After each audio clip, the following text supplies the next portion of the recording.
We've all heard that sound before. It turns the stomach over. But that's not all, it's also a great pity.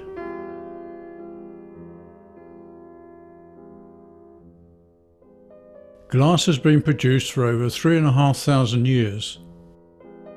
The Egyptians certainly used it, but it could be older and perhaps originated in what is now Iraq. Simple rods and beads have been found, but the Egyptians produced elementary but ornate storage vessels, something like today's. Glass production spread over the centuries from the Middle East, through Europe, and then later to the New World and Asia. But what is glass? Well, it's mostly sand, and there's plenty of that in Egypt. But pure sand or silica melts at a very high temperature. It is only used for very special purposes. If soda is added to the mix, the melting point is about halved, but now the product dissolves in water and becomes water glass. This is good for waterproofing, but not much else. But now add a bit of lime and we have glass which melts readily and doesn't dissolve. Simple glass therefore is made from silica, soda and lime. So the Egyptians knew about this, and they used sand, wood ash and chopped up seashells. So what's special about glass? Firstly, it's transparent, and that's very handy. So why are things transparent? Light rays can pass through substances with open fluid structures rather than fixed rigid ones. This is why we can see through clean air.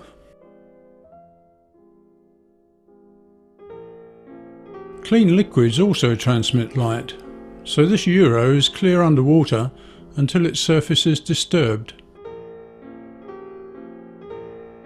Glass is one of few materials which retain the properties of liquid when they are solidified. They still run a bit, but very, very slowly over time. Some plastics have this property too. This is why we can see through a pane of glass, but not through the frame or the brickwork supporting it, because they have fixed regular structures.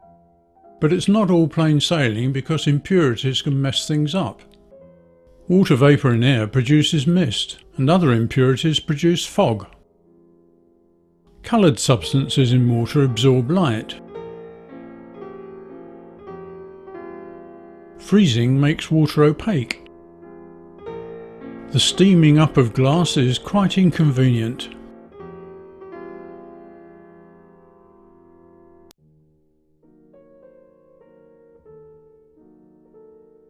So now we have glass which melts more readily. How do we make things from it? The ancients probably cast molten glass in moulds.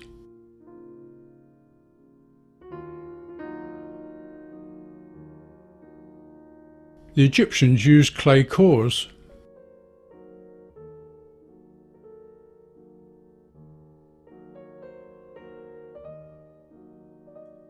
Glass blowing dates from the 1st century BC. It's done either in free air or by using moulds.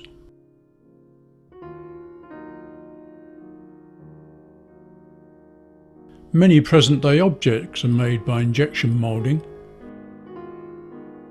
Over the centuries, the production of clear, flat glass sheets has been a major challenge. In one of the earliest production methods, glass cylinders were moulded round formers and then cut open and flattened. Crown glass was spun in huge circles which retained ripples when solidified. This was a characteristic of old windows.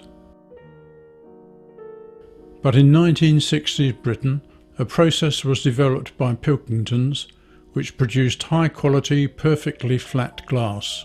In the so-called float process, molten glass is floated on a bath of molten tin in a continuous system. The glass is cooled and cut.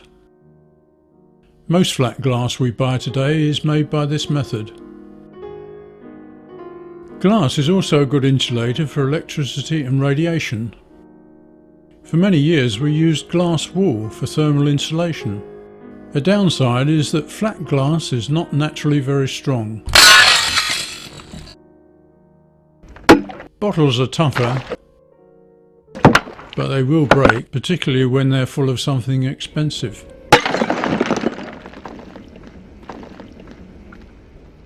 Glass can be toughened either by heat treatment or by incorporating a plastic sheet, as in car windscreens.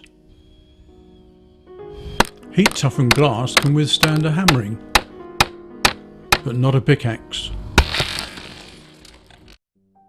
The resulting fragments, however, are less dangerous than normal shards.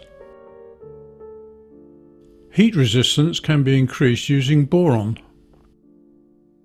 A complete catalogue of glass uses would fill a book. We have single and double glazed windows. Having produced that perfectly flat, clear material, we crinkle it for privacy. Shopping areas depend heavily on glass.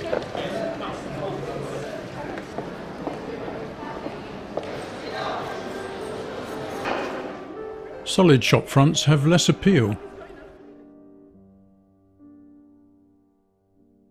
We rely on glass tableware and bottles.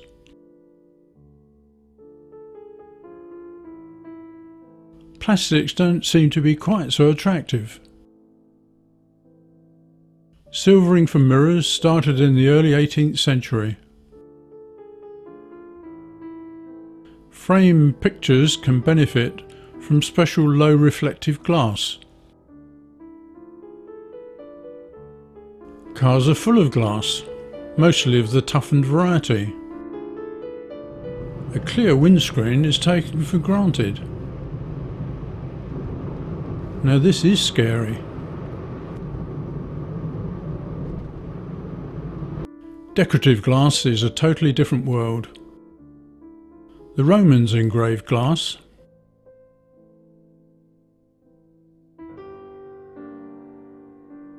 In the late 17th century, English glassmakers found that lead added sparkle to glass.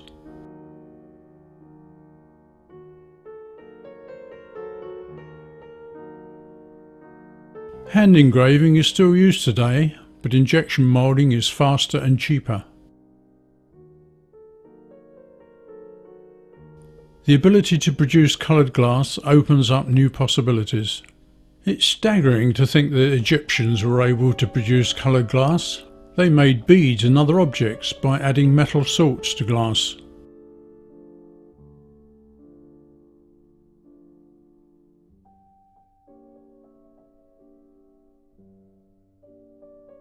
The creation of stained glass windows using small pieces of coloured glass started in the 12th century.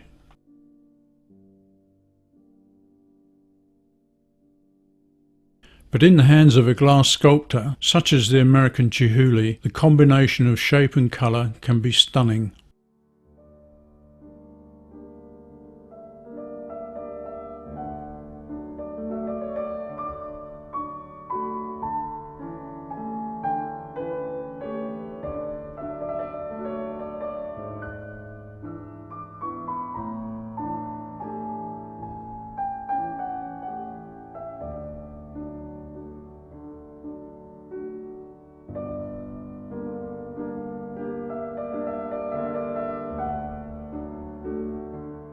So that's a quick glimpse into the world of glass. I wonder if you're any more impressed with the stuff. Perhaps as you tip it into your nearest recycle skip, you might just give it a passing thought. It's amazing stuff and it'll be around for a long time yet.